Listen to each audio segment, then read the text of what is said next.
आप जो कुंडली मिलाते हो उसकी बजाय आप सिकलिंग का मेल करो और देखो कि आपके बच्चे को कितनी रिस्क है आगे सिकलिंग की बीमारी होने की। बच्चे के होने के बाद प्रारंभिक सावधानियां क्या रखनी चाहिए? गर्भावस्था में माता का रेगुलर चेकअप, उसके आहार के प्रति ध्यान,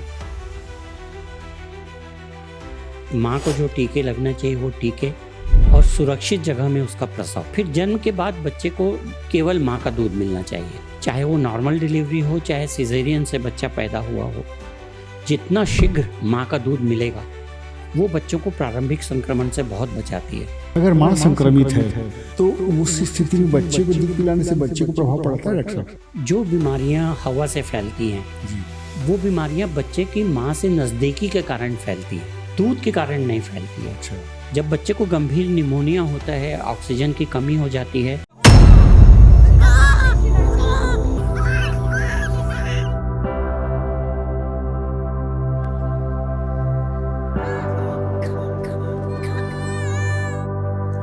वो बच्चे के लिए खतरे का सबब बनता है। अच्छा, एक डॉक्टर साहब, बच्चों में जो नर्वस सिस्टम की अगर कोई बीमारी है, इस बीमारी के लक्षण के लिए क्या उपचार होता है? नर्वस सिस्टम के अलग अलग संक्रमण होते हैं। कुछ संक्रमण से हम बचाव के टीके भी लगा सकते हैं। एक जो बात और है कि पेरेंटिंग जो है उसके मानसिक विकास के लिए बचपन से क्या प्रयास करें? मुझे लगता है कि आज के संदर्भ में स्क्रीन से बचाना चाहिए। आजकल बच्चा बिना मोबाइल देखे खाना नहीं खाता। बच्चे को मोबाइल पकड़ा के आपने लिटा दिया और वो अपने काम में लग गए। इससे क्षणिक थोड़ा राहत जरूर मिलती है, पर इसके दूरगामी परिणाम अच्छे नहीं है। क्या क्या नुकसान हो सकता है एक बच्चे को 2 साल के कम? सबसे ज्यादा जो नुकसान होता है वो बच्चे के लैंग्वेज और स्पीच के डेवलपमेंट में होता है। अच्छा। हाँ, कोई हादसा होने के बाद आप वहाँ पे पहुँचे तो देर हो चुकी है। साथियों नमस्कार। आज श्री महाकाल धाम के पॉडकास्ट में हमारे अतिथि हैं इस शहर के, और शहर का कहना तो ठीक नहीं होगा, पूरे प्रदेश के जाने माने शिशु रोग विशेषज्ञ डॉक्टर सामर अग्रवाल जी। मैं डॉक्टर साहब का हार्दिक स्वागत करता हूं।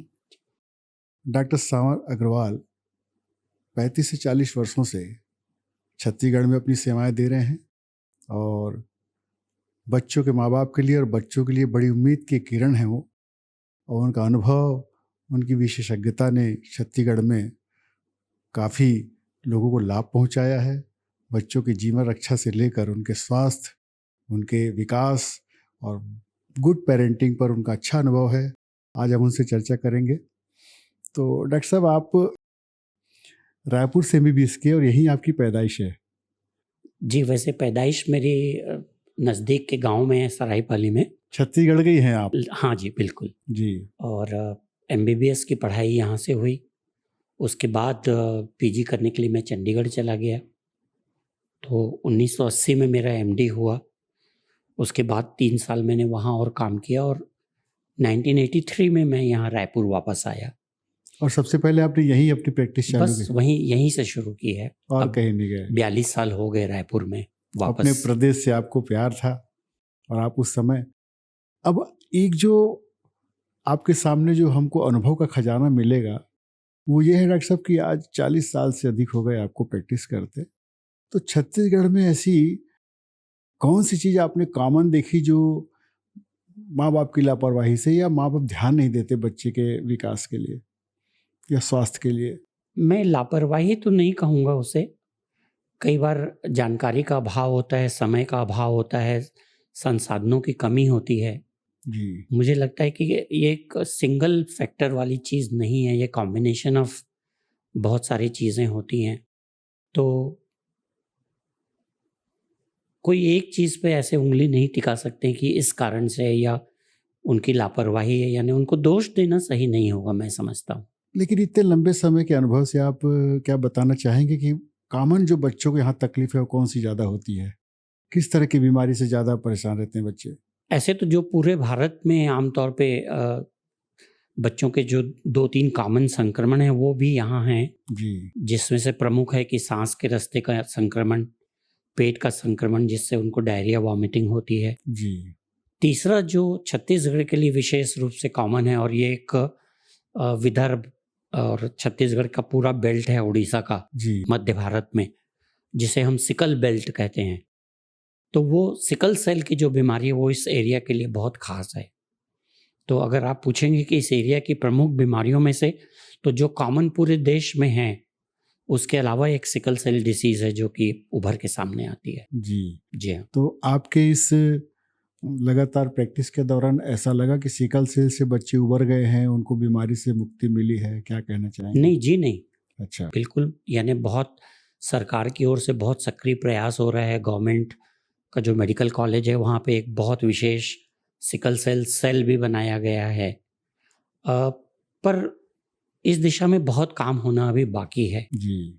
और मुझे लगता है इस दिशा में सबसे बहुत महत्वपूर्ण काम जो होना बाकी है वो लोगों को शिक्षित करना, उनको जागरूक करना और उनको ये बताना कि भाई ये एक जेनेटिक बीमारी है जिसमें एक क्लोज कम्युनिटी में शादी होती है जी। तो वो जीन का विस्तार जो है एक पीढ़ी से दूसरी पीढ़ी में होता रहता है। तो हम लोगों को यही जानकारी देते हैं कि भैया आप जो कुंडली मिलाते हो उसकी बजाय आप सिकलिंग का मेल करो और देखो कि आपके बच्चे को कितनी रिस्क है आगे सिकलिंग की बीमारी होने की। तो उस लेवल पे जब तक जाके उसको हम लोग नहीं टैकल करेंगे ये बीमारी जाएगी नहीं। इस बीमारी के विषय में डॉक्टर साहब मैं थोड़ा सा इतिहास की तरफ आपका ध्यान आकृष्ट करना चाहूँगा कि ये बीमारी आखिर हुई कैसे, शुरू कैसे हुई और कुछ खास इलाकों में होती, इसका कारण क्या है? ये वाहक के रूप में चली आ रही है तो शुरुआत कैसे हुई? जी हाँ, वाहक के रूप में अब ये जेनेटिक बीमारियों के एक प्रकार होता है जिसमें जो वाहक होता है उसको बाहरी कोई लक्षण नहीं होते हैं। जी। तो इसलिए वाहक की पहचान बिना ब्लड टेस्ट के करना बहुत असंभव सा है। पर जब दो वाहक की शादी होती है तो उससे बच्चों में बीमारी होने की संभावना बढ़ जाती है। तो कुछ बीमारियां हैं जो कुछ खास समुदायों में कॉमन होती हैं। तो चूंकि दोनों वाहक होते हैं बीमारी के जो फ्यूचर पेरेंट्स होते हैं और उनमें बाहरी कोई लक्षण नहीं होता तो उनको मिस करना बहुत आसान होता है। जब बीमार बच्चा घर में आता है तब पता चलता है कि पेरेंट्स उनका पीछे जाके टेस्ट होता है तो पता चलता है कि ये वाहक है और बच्चा बीमारी से ग्रस्त है। आप एक बहुत व्यस्त दिनचर्या वाले अनुभवी चिकित्सक हैं डॉक्टर साहब, आपके पास तो लगातार ओपीडी व्यस्त रहती, भीड़ रहती है। दूर दराज के गांव और देहात के इलाकों के माँ बाप के लिए बच्चे के होने के बाद प्रारंभिक सावधानियां क्या रखनी चाहिए और बीमारी से उसको बचाने के लिए कोई टिप्स अगर देना चाहें तो बड़ी अच्छी बात। देखिए, सबसे बड़ी बात होती है कि गर्भावस्था में माता का रेगुलर चेकअप, उसके आहार के प्रति ध्यान, जो माँ को जो टीके लगना चाहिए वो टीके और सुरक्षित जगह में उसका प्रसव। जी। क्योंकि अगर प्रसव ऐसी जगह पे होता है जहाँ पे अनस्किल्ड अनट्रेन्ड लोग प्रसव कराते हैं तो वहीं से बच्चे की त्रासदी शुरू होने की बहुत आशंका होती है। तो एक सुरक्षित जगह में वो प्रसव होना चाहिए। फिर जन्म के बाद बच्चे को शुरू के 6 महीने केवल माँ का दूध मिलना चाहिए, जिसको हम लोग साइंस में कहते हैं एक्सक्लूसिव ब्रेस्ट फीडिंग। तो एक्सक्लूसिव ब्रेस्ट फीडिंग की शुरुआत जन्म के 1 घंटे के अंदर शुरू होना चाहिए। वो सबसे उपयुक्त समय होता है कि चाहे वो नॉर्मल डिलीवरी हो चाहे सिजेरियन से बच्चा पैदा हुआ हो, जितना शीघ्र जी उसको माँ का दूध मिलेगा। माँ का दूध आप देखिए कि उसमें न केवल जो उसकी बायोलॉजिकल प्रॉपर्टीज़ हैं उसको हम लोग बहुत बार अनदेखा कर देते हैं। हम प्रोटीन की बात करते हैं, कार्बोहाइड्रेट की बात करते हैं, कैलोरीज की बात करते हैं, लेकिन वो बच्चे के लिए जो इम्यूनिटी उसके अंदर होती है वो बच्चों को प्रारंभिक संक्रमण से बहुत बचाती है। तो ये सर्वश्रेष्ठ आहार है बच्चे का और आपको कोई तैयारी नहीं करनी पड़ती। संक्रमण का खतरा बहुत कम होता है। हर माँ पिला सकती है। शारीरिक दुर्बलता या भोजन की कमी माँ की उसके रास्ते में रुकावट नहीं बनती है। तो मुझे लगता है कि अगर इस पे विशेष ध्यान दिया जाए कि पहले 6 महीने जब तक कि ऐसा कोई कारण न बने जो चिकित्सक बोलें कि भाई आप अपना दूध मत पिलाइए, जो कि मैं सोचता हूँ कि लाखों में एक आध बार कभी ऐसा अवसर आता है कि हम बोलते हैं कि भाई माँ का दूध बच्चे को नहीं देना चाहिए। वो मेरे अनुभव से 40 साल में मैंने आज तक किसी माँ को नहीं बोला होगा कि आपका दूध बच्चे के लिए अनुपयुक्त है या आप बच्चे को दूध पिलाने के लिए अनुपयुक्त हैं। तो मोटे मोटे तौर पर अगर प्रैक्टिकल पॉइंट ऑफ व्यू से हम बात करें तो हर माँ सक्षम है और कोई ऐसा विशेष कारण नहीं बनता है कि वो अपना दूध ना पिलाए। एक सामान्य सी आम जिज्ञासा है, अगर माँ संक्रमित है, आफ्टर डिलीवरी पता लगा कि वो इन्फेक्टेड है, सर्दी है, निमोनिया है या और कोई मलेरिया के लक्षण पाए गए, टाइफाइड के पाए गए, तो उस स्थिति में बच्चे को दूध पिलाने से बच्चे को प्रभाव पड़ता है डॉक्टर साहब? जो बीमारियां हवा से फैलती हैं, जी जैसे कि सर्दी, खांसी आमतौर पे, है ना, जी। तो वो बीमारियां बच्चे की माँ से नज़दीकी के कारण फैलती हैं, दूध के कारण नहीं? दूध के कारण नहीं फैलती है। अच्छा दूध से फैलने वाले संक्रमण बहुत सीमित संख्या में हैं। अच्छा और उसके जो डॉक्टर्स होते हैं, मान लीजिए किसी मदर को HIV है, जी किसी मदर को अगर हेपेटाइटिस बी है, वैसी स्थिति में भी डॉक्टर क्या प्रिकॉशन लेना होता है, क्या सावधानी आप बरत सकते हैं, और उसके अलावा उसमें भी माँ का दूध पिलाने का प्रावधान होता है कुछ सावधानियों के साथ। तो ये बहुत एक आम धारणा है लोगों में कि बच्चे को सर्दी खांसी हो जाएगी माँ के दूध से। वो दूध के माध्यम से नहीं जाती, वो हवा के माध्यम से जाती है। जी और उसका कारण है कि सेम वातावरण हम आपस में शेयर करते हैं और माँ से बहुत ज़्यादा नज़दीकी, जी। ये उसका प्रमुख कारण होता है। अब गांव में जैसे बच्चा हुआ है, 2-4 महीने का हो गया है, वो बोल तो पाता नहीं, कोई अपनी तकलीफ बता नहीं पाता, तो आपके यहाँ लाने के पहले डॉक्टर साहब बच्चा गंभीर हो गया है या बच्चा सामान्य उपचार से ठीक हो जाएगा, इसकी पहचान बेसिक क्या करनी चाहिए माँ बाप को? बच्चे की देख रेख में बुखार हो या सांस लेने में तकलीफ कैसे पता लगे? देखिए, वो निर्भर करता है इस बात पे कि कहाँ का संक्रमण है। अच्छा मान लीजिए किसी को सर्दी खांसी है, जो कि एक बहुत आम तौर पे होने वाला संक्रमण है, जी तो उसमें हमें सबसे ज़्यादा ध्यान रखना है कि भाई बच्चे को निमोनिया तो नहीं है। सर्दी खांसी बुखार से किसी को कोई बहुत गंभीर समस्या नहीं आती है। जी जी जब बच्चे को गंभीर निमोनिया होता है, ऑक्सीजन की कमी हो जाती है, वो बच्चे के लिए खतरे का सबब बनता है। तो हम लोग आमतौर पे सर्दी खांसी वाले पेरेंट्स को यही बोलते हैं कि भाई आप ये ध्यान रखो कि बच्चे की सांस तो नहीं तेज चल रही है। ये एक बहुत साधारण सा एक लक्षण है जी जी जिसे हर माँ बाप, उनके परिवार के लोग जिसको कि ऑब्जर्व कर सकते हैं कि बच्चे के कपड़े उठा के देखिए कि उसकी सांस की गति तो बहुत तेज नहीं है। जी। दूसरा इंपॉर्टेंट चीज़ होती है कि बच्चे की छाती में पसली के नीचे या पसलियों के बीच में कोई खिंचाव तो नहीं पड़ रहा है, गड्ढे तो नहीं पड़ रहे हैं, अच्छा बच्चा बहुत चिड़चिड़ा तो नहीं हो रहा है, और क्या छोटा बच्चा जो पहले बहुत अच्छे से दूध पी रहा था वो नहीं पी रहा है। ये सामान्य लक्षण है। हाँ। ये लक्षण होने से आपको चिकित्सक के पास जाना ही है। हम बुखार को लेकर जितना भ्रमित होते हैं या जितने चिंतित होते हैं, आशंकित होते हैं, जी मुझे लगता है कि वो बहुत ज़्यादा हाइप्ड है बुखार को लेके। जो चीज़ हमें ध्यान में देना है वो ये लक्षण है कि आपके बच्चे को निमोनिया तो नहीं है। इसी तरह आपके बच्चे को अगर पतले दस्त और कै हो रही है तो हमें खतरा किस बात का है कि उसे गंभीर पानी की कमी या निर्जलन तो नहीं हो रहा है, जिसे डिहाइड्रेशन कहते हैं। तो आप देखो कि बच्चे का मुंह तो नहीं सूख रहा है, उसकी आंखें तो नहीं धंस रही हैं, उसकी सांस की गति तेज तो नहीं हो रही, और सबसे प्रमुख जो चीज़ हमें ध्यान में देनी है कि क्या बच्चे का पेशाब कम हो रहा है। और उसका बहुत साधारण उपाय है कि भाई आप कोई दवाई दो या ना दो, अगर बच्चे को ओरल रिहाइड्रेशन सोल्यूशन जो है उसको सही ढंग से पाउडर को बना के बच्चे को नियमित रूप से दो तो आप डेफिनेटली गंभीर ORS का घोल। जी हाँ, ORS का घोल जी उससे आप गंभीर पानी की कमी को रोक सकते हैं, गंभीर पानी की कमी का इलाज भी कर सकते हैं। जी जी। तो ये छोटी छोटी चीज़ें हैं जिस पे ज़्यादा ध्यान जाना चाहिए। ये हर माँ बाप सामान्य रूप से कहीं भी रहे कर सकता है, बिल्कुल, और सतर्क होकर तुरंत फिर डॉक्टर से मिल बिल्कुल, जी हाँ, कोई उसमें रॉकेट साइंस नहीं है। आप डॉक्टर साहब इतने लंबे समय से प्रैक्टिस करें तो अपने हॉस्पिटल में आपने क्या क्या सुविधाएं और किस नाम से हॉस्पिटल आपका संचालित है और क्या सुविधाएं हमारा हॉस्पिटल जो है वो शांति नगर में है, एकता इंस्टीट्यूट ऑफ चाइल्ड हेल्थ के नाम से है जी। ये पूरी तरह से सिर्फ बच्चों को समर्पित है जी।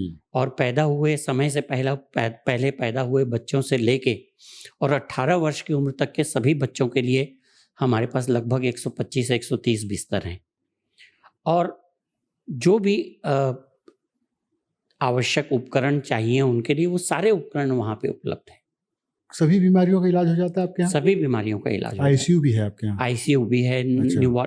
नवजात शिशुओं की नर्सरी भी है, तो सब इलाज हो जाता है। अच्छा, एक डॉक्टर साहब, बच्चों में जो नर्वस सिस्टम की अगर कोई बीमारी है, स्नायु तंत्रों में कमजोरी आ गई, बच्चा मान लो विकलांग जैसा हो गया है, मेंटली एक्टिव नहीं है, इस बीमारी के लक्षण के लिए क्या उपचार हो सकता है? ऑटिज्म भी ऐसा कहते हैं कि बच्चा बोल नहीं पा रहा है, वो उसके लिए देखिए ये क्या बहुत कोई उपचार है यहाँ पे? हाँ, ये बहुत बड़ा स्पेक्ट्रम है। जी मतलब एक बच्चा है जो कि सेरेब्रल पॉल्सी वाला है, जी यानी उसको पैदा होने के बाद जो मैं कह रहा था कि सुरक्षित प्रसव की ज़रूरत होती है, वो ना अगर हो तो ऐसा हो सकता है। बिल्कुल हो सकता है।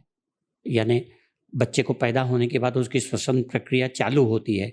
श्वसन प्रक्रिया चालू होती है तो ऑक्सीजन का पूरे शरीर में संचार होता है, और किसी वजह से वो नहीं हो पाया तो सबसे बुरा असर ब्रेन पे पड़ता है, जी तो वो विकलांगता का एक बहुत बड़ा कारण बनता है। उसी तरह से नर्वस सिस्टम के अलग अलग संक्रमण होते हैं।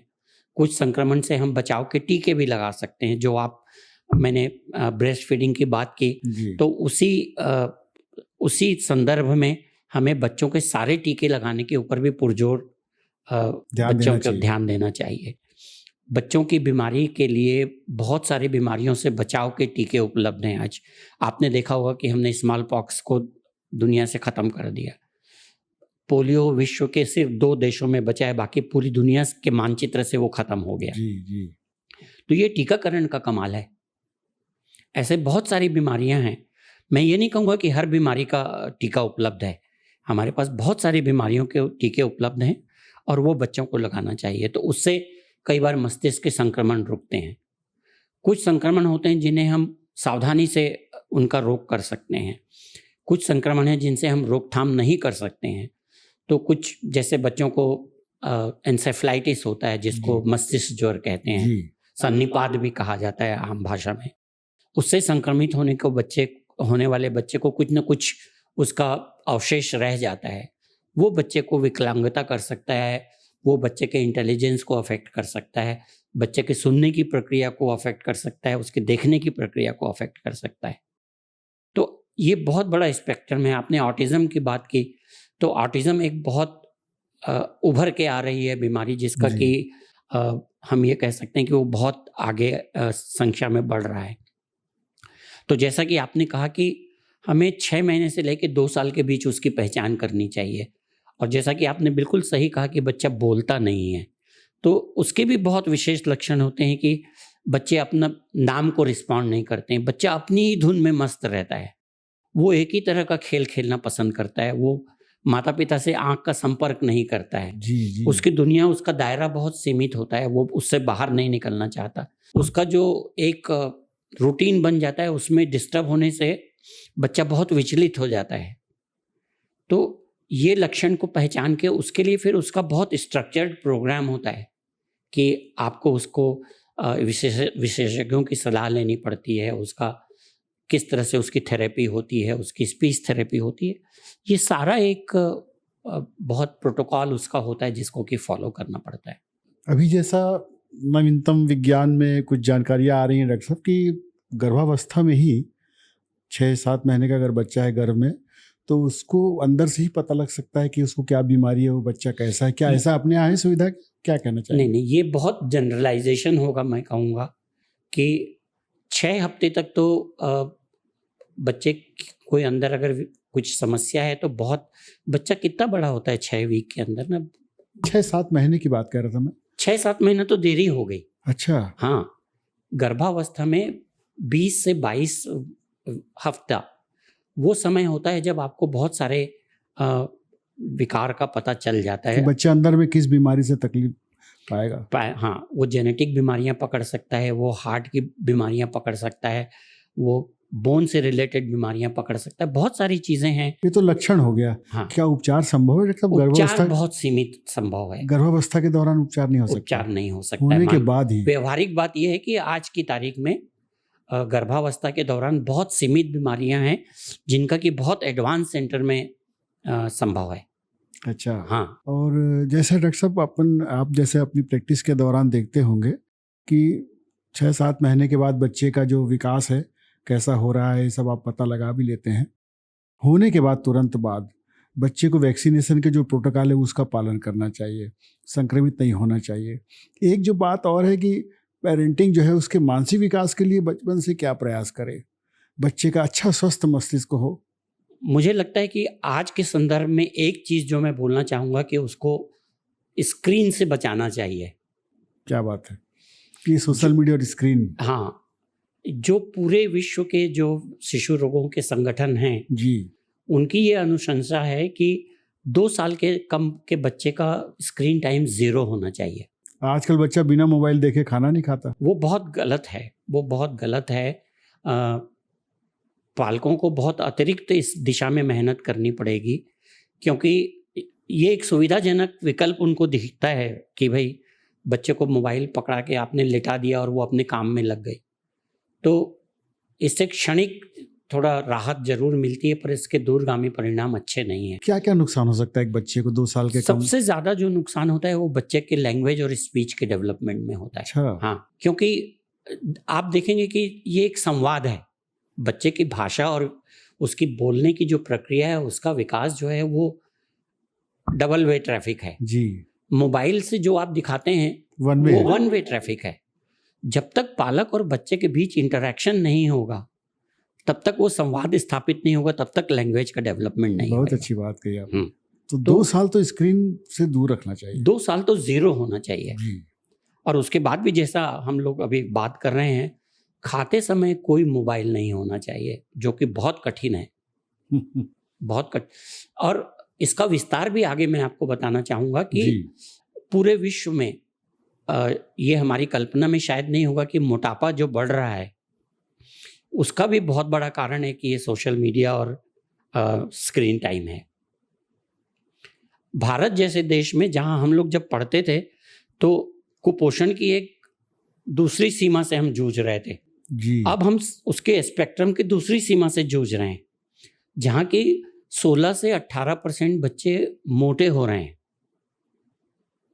और उसमें यह है कि उनका बहुत समय खाते समय या तो टीवी के सामने या मोबाइल के सामने जाता है, उससे वो उस चीज़ों की तरफ आकर्षित होते हैं जो विज्ञापन में दिखाए जाते हैं। उनके खाने का समय बहुत लंबा हो जाता है, उनकी फिजिकल एक्टिविटी उतने समय के लिए कम हो जाती है। जी। तो इन सब का मिला जुला प्रभाव ये होता है कि वो काउच पे बैठ के वो कुछ खा रहा है और वो देख रहा है। तो मोटापा अपने आप में एक बहुत बड़ी गंभीर एपिडेमिक के रूप में भारत में भी सामने आ रहा है। जी। जी। और उसके बहुत दूरगामी परिणाम है। और मैं यहाँ उल्लेख करना चाहूँगा कि जो डायबिटीज़ पहले हम 45, 50, 55 साल की उम्र में देखते थे, वो मोटे बच्चों में हम 20 साल की उम्र में देख रहे हैं। और आप ये सोचिए कि किसी को 55 साल की उम्र में डायबिटीज़ हुआ और उसकी जटिलताएं मान लीजिए 10 साल का समय लेती हैं आने के लिए, आँखों की, स्नायु तंत्र की, हार्ट की। तो वो 55 में चालू हुआ तो 65 में जाके उसको जटिलताएं किडनी की चालू होती हैं। अब 20 साल के बच्चे को अगर उसकी जटिलताएं 30 में शुरू हुई तो 30 जीवन नर्क हो जाएगा। तो 30 के बाद का जीवन कैसा रहेगा? कष्टपूर्ण रहेगा बहुत। तो इस चीज के प्रति समाज को जागृत करना बहुत बहुत आवश्यक है, मुझे लगता है। आप डॉक्टर साहब 80 की बैच के डॉक्टर हैं और 80 में मैंने पीजी किया है। वैसे तो मैं 76 के बैच का डॉक्टर हूँ, MBBS पीजी का। जो आपने 80 में किया। जी हाँ। क्या बच्चों के इलाज में अपग्रेडेशन हुआ है? क्या विश्व स्तर पे नए कुछ और इजाद हुए? क्या लगता है आपको, क्या सुधार हुए? हर क्षेत्र में हुआ है। नहीं, बच्चों के इलाज में बच्चों के इलाज में आप लोगों ने कैसे अपग्रेड किया अपने आप को? हम पढ़ते हैं तो जी। अपग्रेड होते हैं। जी। तो क्या सुधार बहुत हुआ है? बहुत सुधार हुआ है। बेसिक जैसे कुछ बातें बताएं। जैसे संक्रमण धीरे धीरे कम हो रहे हैं। अच्छा। ब्लड की जो बीमारियां हैं उसकी पहचान में बहुत आगे बढ़े हैं हम लोग। जी। जो हम इम्यूनिटी की बात करते हैं उसकी डायग्नोसिस में हम बहुत आगे बढ़े हैं। जो बच्चों में कैंसर की बीमारियां अलग अलग होती हैं उसमें विशेष उल्लेख करूंगा ब्लड कैंसर का। उसकी दिशा में बहुत इम्प्रूवमेंट हुआ है। सर्जिकल स्किल में बहुत इम्प्रूवमेंट हुआ है। न्यूबॉर्न बच्चे की सर्जरी होती है, बहुत जटिल सर्जरी होती है। तो जो विकृतियां होती हैं प्राकृतिक जन्मजात, उससे संबंधित सर्जरी में बहुत स्किल में हमारे सुधार हुआ है।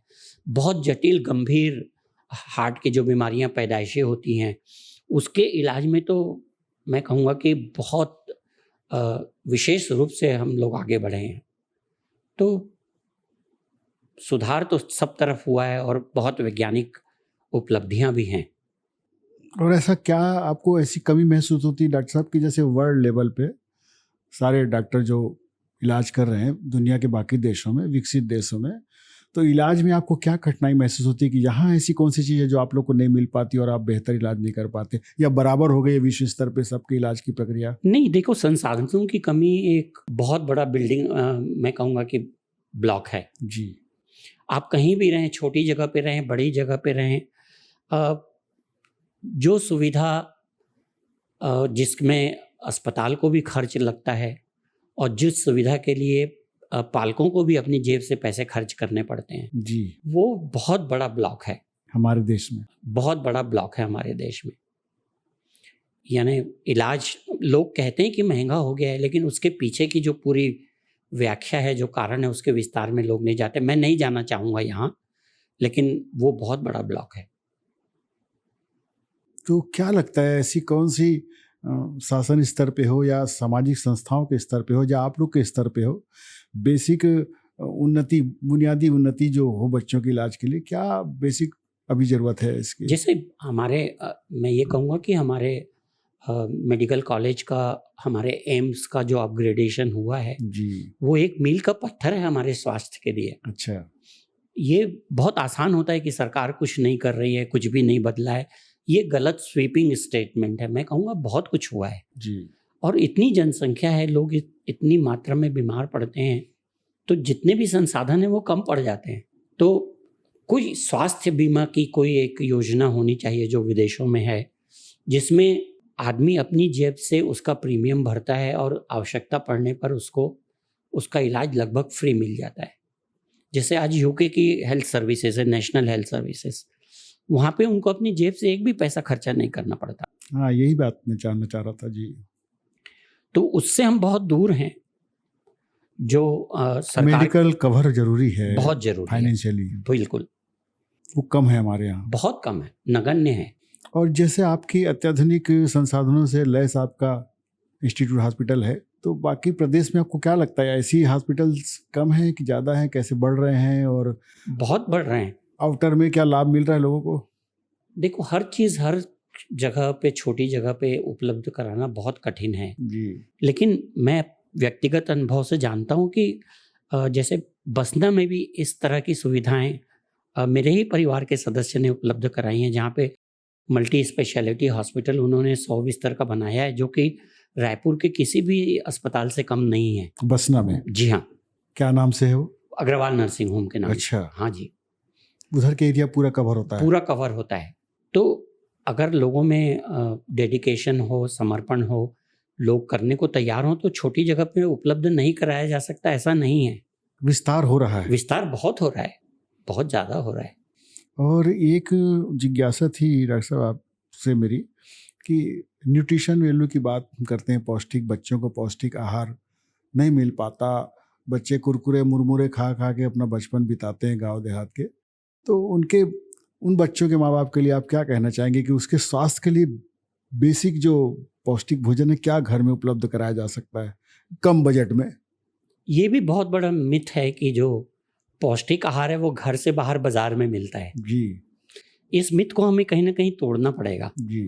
जैसा मैंने पहले कहा कि 6 महीने तक अगर बच्चा केवल माँ का दूध पीता है, उनकी तंदुरुस्ती आप देखिए, आपको विश्वास नहीं होगा। अच्छा। यानी 6 महीने का बच्चा अगर माँ का दूध केवल पीता है, तो हमने 7 किलो 8 किलो के बच्चे देखे हैं। कहीं पोषण में कोई कमी नहीं। हाँ, कुछ चीज़ें हमें सप्लीमेंट करनी पड़ती हैं। माँ के दूध वाले बच्चे को विटामिन डी देना पड़ता है, आयरन देना पड़ता है, जो प्राकृतिक रूप से माँ के दूध में कम होता है। तो वो साइंस उसको जानता है। और आज के ज़माने में 6 महीने के बाद के बच्चों के लिए पहले 6 महीने के लिए तो माँ का दूध पूरा है। जी। और उसके बाद अभी हमारे यहाँ ये बहुत बुरी मान्यता है कि 6 महीने के बाद जब बच्चे को हम पूरक आहार देना शुरू करते हैं, तो हम क्या करते हैं, उसको दाल का पानी देते हैं जी। हम उसको सूप पिलाते हैं, उसको हम फलों का रस देते हैं। ये बहुत ही निहायत गलत है। अच्छा। जी हाँ। आपके बच्चे को 6 महीने में जब आप पूरक आहार दे रहे हैं, तो आपको लिक्विड वाली चीज़ें नहीं चालू करनी है, ठोस देनी है।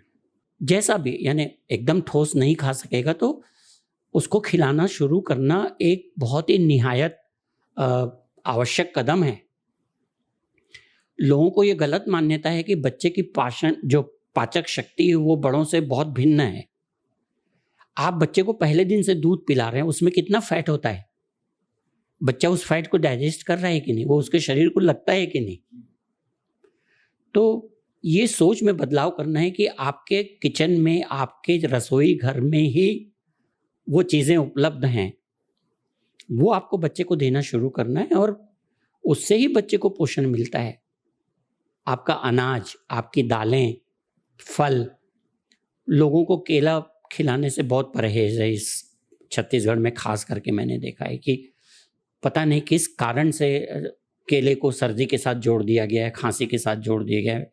मैं बहुत सोचता हूँ कि कहाँ से इसकी उत्पत्ति हुई है इस विचारधारा की, मैं नहीं समझ पाता हूँ लेकिन है।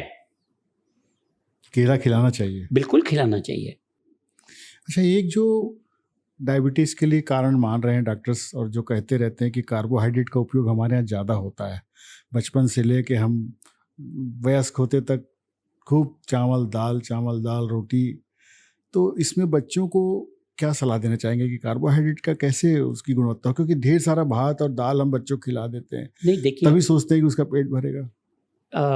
एक जिसको हम संतुलित आहार कहते हैं उसका कंसेप्ट पेरेंट्स को बताना होता है कि भाई आपके ऐसा नहीं कि कार्बोहाइड्रेट शून्य डाइट हमको खाना है, तो वो संतुलन हमें बनाना होगा। हमारे जितने भी खास करके शाकाहारी लोग हैं उनके आहार में प्रोटीन की कमी होती है, उसको हम कैसे बिल्डअप कर सकते हैं? जैसे सोयाबीन है, वो प्रोटीन में बहुत प्रचुर होता है। दालें हैं, है ना, अंकुरित मूंग है, चना है, इनमें प्रोटीन की मात्रा ज़्यादा होती है।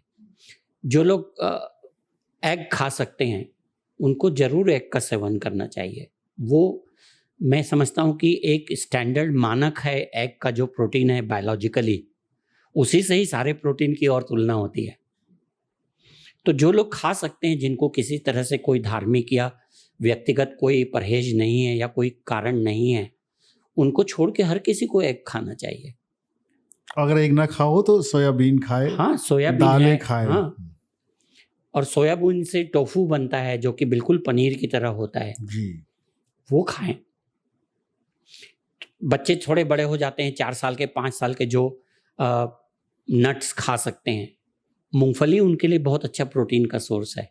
अच्छा, ये एक जो डॉक्टर साहब, आप तो 40 साल से पूरे प्रदेश का दौरा करते रहे हैं, जाते रहे हैं, अलग अलग कैंप में भी आप जाते रहे हैं, तो जो बेसिक जो कमियां हैं, जैसे सरगुजा का बेल्ट है या बस्तर का बेल्ट है, या बच्चे कम वजन के होते हैं, ऐसी भी शिकायतें मिल रही कि यहाँ के बच्चे आमतौर पर कम वजन के होते हैं, तो आप क्या कहना चाहेंगे? क्या अंतर दिखता है आपको इसमें प्रदेश स्तर पे? देखिए, ये पूरे भारतवर्ष के आंकड़े बताते हैं कि 15% के बच्चे समय से पूर्व जन्म लेते हैं जी, जिसमें रोके जा सकने वाले कारणों की संख्या बहुत कम होती है कि हम कुछ करके उसको होने से रोक सकें। ऐसे ही संख्या वाले बच्चे कम होते हैं। ये प्राकृतिक घटनाक्रम है जिसमें समय के पूर्व प्रसव शुरू हो तो जाता इनकी है। संख्या ज़्यादा है क्या? पूरे विश्व में अच्छा, लगभग यही है। अच्छा, जो अंतर है वो है कि पूरे समय के बच्चों में कम वजन होना वो हमारे यहाँ ज़्यादा है। लगभग 25% बच्चे हमारे यहाँ ऐसे होते हैं जन्म के समय जिनका वजन कम होता है। इसका कारण माँ की कमजोरी? बहुत हद तक ये है कि उसके भी कारण हमें अज्ञात हैं जी, कुछ चीज़ों के कारण हमें मालूम है, पर ज़्यादातर में ये होता है कि जो पोषण माँ के पेट के अंदर बच्चे को मिलना चाहिए वो किसी कारण से नहीं मिल पाता। उसको भी बढ़ा पाना बहुत बार संभव नहीं होता है, लेकिन जो माँ खुद को पोषण के शिकार है उसके आहार पे ध्यान दिया जा सकता है। खून की कमी है उस पर ध्यान दिया जा सकता है ना। जो माताएं थायराइड की कमी से जूझ रही हैं उनका ट्रीटमेंट जांच करके किया जा सकता है। उसके अलावा जो बच्चे माँ के पेट में हैं जिनका खुद का जेनेटिक पोटेंशियल बढ़ सकने का कम है, जो भी कारण है वो बच्चे के अंदर खुद है, उसमें मदद करना बहुत कठिन होता है। तो ये कोई एक कारण, जैसे मैंने कहा कि कुछ कुछ चीज़ें होती हैं जो हमने उसको पहचाना कि इतने बच्चे जन्म के समय कम वजन के होते हैं, पर उसका कोई एक कारण नहीं होता कि जिसका निदान करके उसको आप दूर कर सकते हो। तो उसमें से कुछ ठीक करने लायक होते हैं और कुछ ठीक करने लायक नहीं होते। बच्चों के डॉक्टर के सामने एक बड़ी चुनौती होती है कि वो बच्चा कुछ बोल नहीं पाता और उसको समझना होता है, आप उसका ट्रीटमेंट करते हैं। इतनी लंबी प्रैक्टिस के दौरान कोई ऐसा चैलेंजिंग केस आया डॉक्टर साहब के, बताना चाहेंगे कोई ऐसा संस्मरण यादगार जिसको आपने?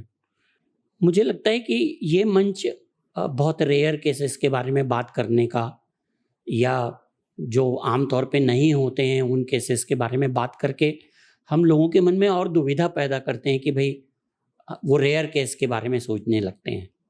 जब हम ऐसे संचार माध्यमों से बात करते हैं तो जो रोज़मर्रा की ज़िंदगी में होने वाले केसेस हैं, हमें उन पे ही ध्यान देना चाहिए। हमारे पूरे देश में या पूरे विश्व में बच्चों की जो मौतें होती हैं वो रेयर कारणों से रेयर होती हैं। जो आम भाई जो रेस्पिरेटरी इन्फेक्शन से बच्चा मर रहा है, डायरिया से मर रहा है, उसकी संख्या तो कई गुने ज़्यादा है। इसको अपन साधारण भी मानते हैं, लेकिन ये असाधारण तकलीफ में बदल जाती है, जानलेवा हो जी जाती हाँ, है जी हाँ, समय पे इलाज ना होने के कारण। बिल्कुल बिल्कुल। तो उसके जो प्रारंभिक लक्षण की हम बात कर रहे हैं कि हमें उन्हें पहचानना आना चाहिए कि कौन सा बच्चा निमोनिया की तरफ जा रहा है, जी, वो बहुत आवश्यक है कि ताकि उसके बजाय कि मैं बोलूं कि मैंने 20 साल पहले एक केस देखा था जो कि 1000 में एक होता है, लाखों में एक होता नहीं, है, मैं वो दुर्लभ हाँ, बीमारी की बात नहीं कह रहा हाँ, था। मैं ये आपका अनुभव एक प्रेरणाप्रद जो है, जैसे लोगों को मोटिवेट करे, आपने चेहरे पे माँ बाप की हंसी लाई बड़ी ऐसे तो असंख्य बुरी उदाहरण स्थिति में। जो गंभीर रूप से बीमार बच्चे होते हैं वो जब ठीक होके जाते हैं तो उससे बेहतर अनुभव तो कुछ भी नहीं है जीवन में। आपके यहाँ ऐसा सारी हर दिन सुविधाएं होता है ऐसा। सारी सुविधाएं हैं, जी बच्चे हाँ, बिल्कुल बच जाते हैं। जी हाँ। और विकलांग, और हाँ, यहाँ पे हम बात कर रहे हैं तो मैं ये कहना चाहूँगा कि अ, अब थोड़ा सा सामाजिक परिवेश बदल रहा है कि बहुत गंभीर बीमारी से ग्रस्त बच्चों की मौतें भी होती हैं, हमारे अस्पताल में भी होती हैं।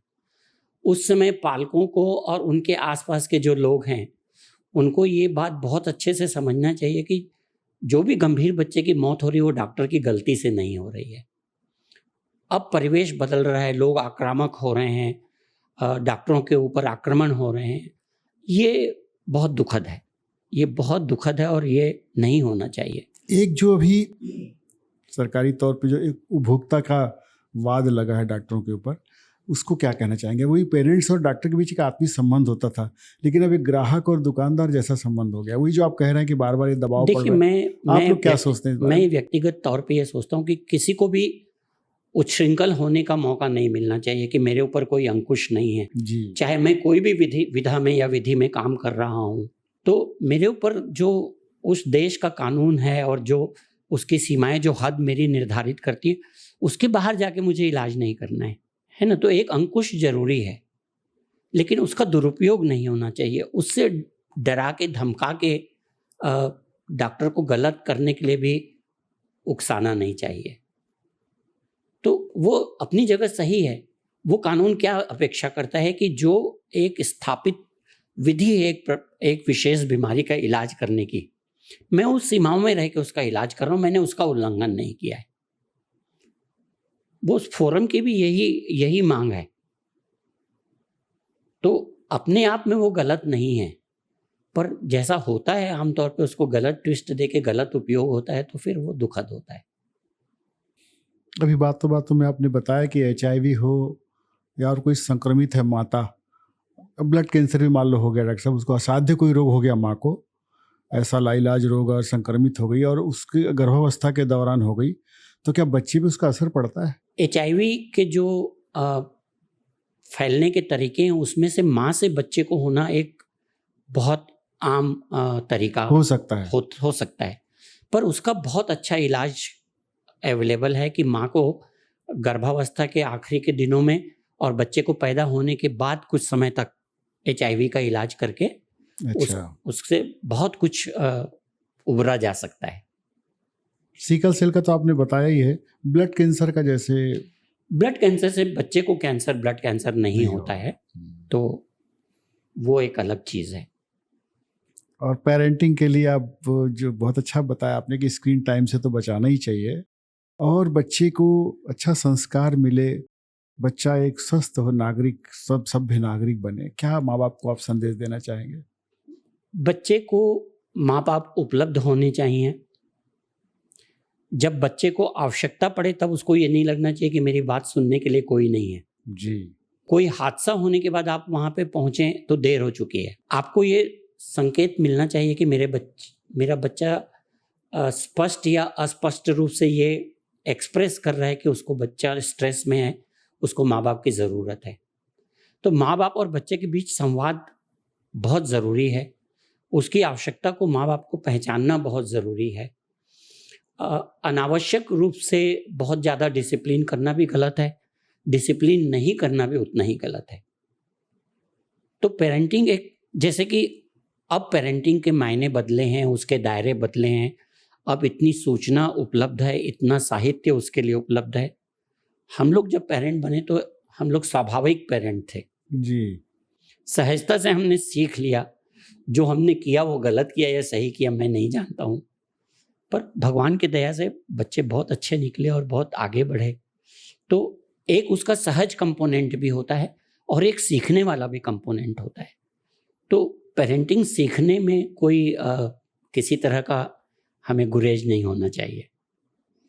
एक जो अभी समस्याएं सामने आ रही हैं, 2.5 से 3 साल के बच्चे को माँ बाप किड्स स्कूल में भेज देते हैं, नर्सरी में भेज देते हैं, प्ले स्कूल में। वहाँ से डॉक्टर साहब संक्रमित होकर भी आ रहा है बच्चा, वहाँ से आने के बाद बीमार हो जाता है, सर्दी खांसी निमोनिया जैसी तकलीफ। तो बच्चे को कितने साल से वहाँ भेजना चाहिए और वहाँ के लिए क्या सावधानियाँ रखनी चाहिए, बच्चा संक्रमित ना हो? देखिए, ये पूरे विश्व में होने लगा है कुछ देशों को छोड़ के, और जैसे जैसे फैमिली का प्रारूप बदला है कि अब न्यूक्लियर फैमिली होने लगी हैं। जब संयुक्त परिवार होता था तो बच्चे को बाहर डे केयर में, नर्सरी में, प्री नर्सरी में भेजने की आवश्यकता नहीं थी। जब माँ बाप दोनों अकेले हैं, न्यूक्लियर फैमिली में हैं, दोनों वर्किंग हैं, तो उसका विकल्प भी नहीं है ना जी। अगर संक्रमण को रोकना है तो सबसे बड़ी चीज़ है कि जब आपका बच्चा संक्रमित होता है तो इस स्कूल मत भेजिए, पहली बात। दूसरी बात है कि ये बच्चा जाएगा कि कोई संक्रमित बच्चा वहाँ आएगा तो वहाँ से संक्रमण आएगा। जो सांस के रास्ते के फैलने वाले संक्रमण है उसके लिए जो बच्चे को हाथ धोना सिखाना, हम बोलते हैं कि उसको छींकने का, खांसने का एटिकेट सिखाना, घर आके अच्छे से हाथ धोना, यही उसके से बचने के उपाय हैं। और भेजना कब, किस उम्र से चाहिए? जैसे 2.5 साल बोलते हैं, क्या आदर्श उम्र क्या होनी चाहिए बच्चे? कोई आदर्श उम्र ऐसे डिफाइन करना बहुत कठिन है आज के परिवेश में। बच्चे पालक जो हैं अपनी सामाजिक आवश्यकता के हिसाब से, अपने प्रोफेशन के हिसाब से, अपने उनके काम के एंगेजमेंट की, उनकी आवश्यकताओं के हिसाब से वो डिसाइड करते हैं। तो मैं बोलूँगा अगर 3 साल का तो कोई पलट के बोलेगा कि 3.5 साल क्यों नहीं है ना। तो ये ऐसे नैरो लिमिट्स तय करना संभव नहीं है।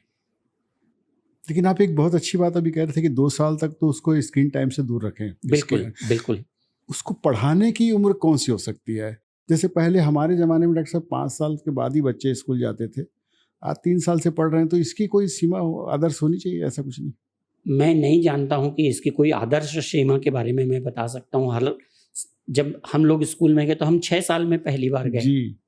तो वो समय के साथ ये आवश्यकताओं के हिसाब से ये सीमा निर्धारित होती है, मुझे लगता है। बच्चों पर दबाव नहीं पड़ता उससे?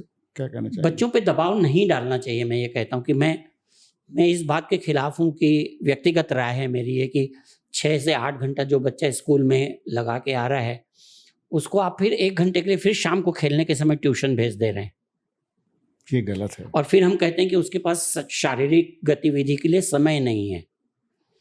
2 साल से कम यानी 2 साल से बड़े बच्चे को 60 मिनट की शारीरिक गतिविधि होनी चाहिए, उसको आउटडोर गेम्स जाके खेलने चाहिए। मैं तो पालकों से ये भी कहता हूँ कि अगर उसका एक ट्यूशन सेक्रीफाइस करना पड़े तो करिए, पर उसको 60 मिनट के लिए खेल के मैदान में भेजिए। बहुत अच्छा। हाँ, बहुत ही अच्छी बात कही। हाँ। उसकी शारीरिक गतिविधि बढ़नी चाहिए, उससे बच्चे की चुस्ती बढ़ती है, उसके शरीर में चपलता आती है, उसका मसल्स का डेवलपमेंट होता है, बच्चे की स्टेमिना बढ़ती है, उसको भूख लगती है, वो फिर आके खाएगा, मांगेगा। वाह, उसकी नींद अच्छी होती है रात को। आपसे बातचीत करके बहुत अच्छा लगा डॉक्टर साहब। प्यारे साथियों, मुझे ऐसा लगता है कि डॉक्टर साहब की बातें आपको बहुत प्रेरित करेंगी। आपकी जानकारी के लिए, बहुत से मिथकों और भ्रमों को दूर करने के लिए डॉक्टर साहब ने बड़ी तथ्यपरक जानकारियाँ दी हैं। आशा करता हूँ कि आपको ये बातचीत बहुत पसंद आएगी। हमारे चैनल को लाइक करिएगा, सब्सक्राइब करिएगा। आप सबका बहुत बहुत धन्यवाद। डॉक्टर साहब, आपका भी हृदय से आभार। Thank you so much.